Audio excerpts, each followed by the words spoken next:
அப்போது ரிஷபம் அப்படின்னா அந்த காளை, அந்த காளை மாட்டோட புகைப்படத்தை வந்து தாராளமாக அவர்கள் வந்து பச்சை குத்தலாம். லக்னமாக இருந்தாலும் சரி, ராசியாக இருந்தாலும் சரி.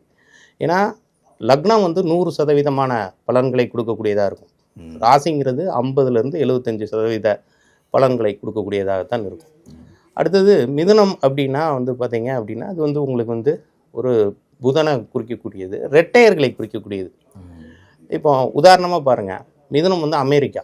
ஓ, ஏன் அப்படின்னா அங்கெல்லாம் வந்து பார்த்தீங்கன்னா ரெட்டையர்கள் அதிகமாக இருப்பார்கள். Twin towers.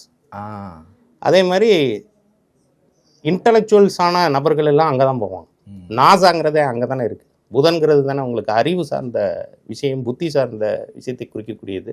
அதனால் அங்கே அந்த மாதிரியான இது இரட்டைத்தன்மை உடையவர்களும் அங்கே இருப்பாங்க. இந்த ஹோமோசெக்சுவல்ஸ் அந்த மாதிரியான இது, அது மாதிரியான இதெல்லாம் அங்கே. அப்போ அவங்க வந்து ரெட்டை ஜெமினி அப்படின்னு ஒரு நிறுவனம் இருந்தது தெரியுங்களா? அவங்களோட சினிமா நிறுவனம்.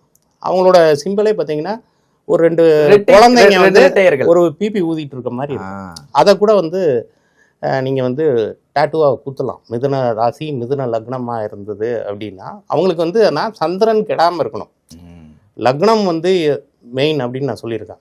சந்திரன் 6, 8, 12 போய் மறைஞ்சிடுச்சு அப்படிங்கும்போது அந்த மாதிரி இல்லாமல் சந்திரனும் நல்லா இருந்தால் அவங்க ராசிக்குரிய இதை போடலாம்.